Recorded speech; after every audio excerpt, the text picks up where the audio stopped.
When a haunting photo of a grotesquely bloated orangutan surfaced online, local veterinarian Dr. Charles Ingram couldn't scroll past it. The animal looked lifeless, its eyes glassy, its massive belly distended like a balloon ready to burst. People were commenting on how fat or lazy it seemed, but Charles knew better. This wasn't overfeeding, this was pain. And that orangutan, nicknamed Toothy, was in deep trouble. The photo had been snapped at a small, privately run zoo, known more for its gift shop than its animal welfare. Charles had heard unsettling whispers about that place. Staff undertrained, cages too cramped, animals fed scraps, or worse. He had even treated pets owned by ex-employees who shared horror stories. Tranquilizers used as discipline, diet plans replaced with junk food. But seeing that image made it real. That orangutan wasn't just suffering, he was being neglected. Charles made calls. At first, the zoo stonewalled him, claiming the orangutan was just old and well-fed. But then fate intervened. An off-duty police officer had taken his kids to the zoo over the weekend. The enclosures were visibly deteriorating, the animals restless. But what truly disturbed him was Toothy, lying motionless like a breathing sack of sorrow. The officer took pictures, and one of them, the same viral shot Charles saw, kicked off a formal investigation. Within days, the zoo was closed under suspicion of animal cruelty. Officers seized records, veterinarians were called in. Animals began being relocated to better facilities. That's when Charles finally got the green light to come help. He didn't hesitate. Driving to the shuttered zoo, Charles felt the weight of urgency. He wasn't just showing up to lend a hand, he was answering a call. When he arrived, volunteers were already working to move smaller animals, many underweight or ill. The staff on site looked overwhelmed. A triage vet assigned tasks. "I'll handle the primates," Charles offered without hesitation. The triage vet hesitated. "You sure?" One of them, Toothy, I think, he's bad, like real bad. "I know, that's why I'm here." Charles approached the orangutan enclosure with a mix of dread and hope. Toothy was still in the same position as the photo, barely moving. His chest rose in shallow breaths, his eyes dull like a flame gone out. Charles crouched near the bars. "Hey there, buddy," he whispered. No reaction. But he was alive. Closer inspection revealed the horror. Toothy's stomach wasn't just big. It was unnaturally round and hard. Even worse, there were no droppings in the enclosure, none. A creature of his size should have had daily bowel movements. This wasn't obesity. This was a full-body shutdown. "Blockage," Charles muttered. "Damn." There was no time to waste. With limited resources, Charles set up a makeshift surgical area. Operating on an animal this large, under these conditions, was incredibly dangerous. But not doing it?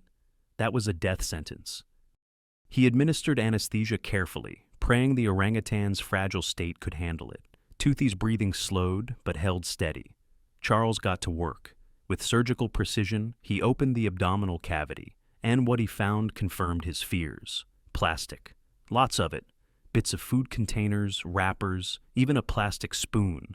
The poor creature had been eating whatever it could reach, probably tossed into the cage by careless staff or visitors. Over time, these items had clogged his digestive tract completely. Charles extracted the mass, flushed the blockage site, and closed the incision. The entire procedure took 3 hours.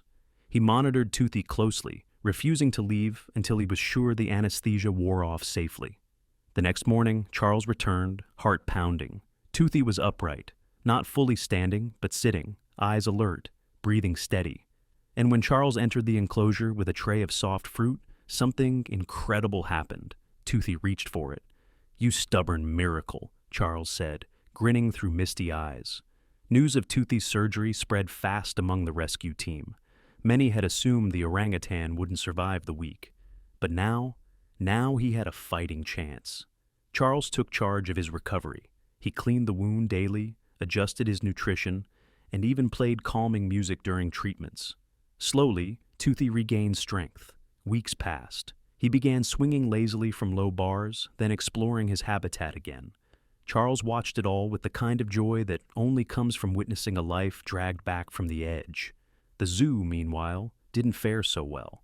A full investigation uncovered gross negligence. Financial documents showed funds diverted from animal care into marketing campaigns. Employees testified about unreported animal deaths and ignored medical needs. The owner was charged with animal cruelty and fraudulent practices. The remaining animals were transferred to sanctuaries and accredited zoos.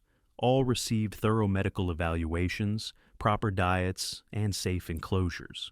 Toothy was eventually moved to a wildlife rehabilitation center with expert staff, but Charles kept visiting every week without fail. Then came the documentary crew.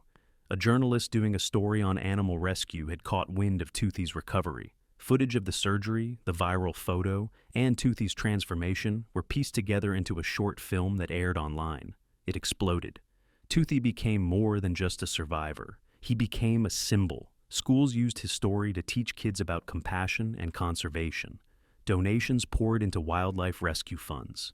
And Charles? He was honored by multiple organizations for his courage, but all he cared about was visiting his favorite patient. One crisp fall afternoon, Charles found himself sitting beside Toothy, now strong and playful, chewing on mango slices.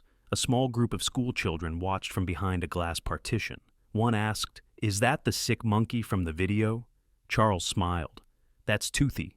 And no, he's not sick anymore. He's a fighter." The child pressed her hand to the glass. Toothy mimicked it. A year ago, that same orangutan was lying in his own silent prison, written off by everyone who should have protected him. Now, he was a star, not for fame, but for what he represented: the will to survive and the power of one person refusing to look away. If this story moved you, don't let it stop here. Share it. Speak up. Because when one voice rises, it gives strength to thousands. Subscribe for more stories that remind us of the good we're still capable of.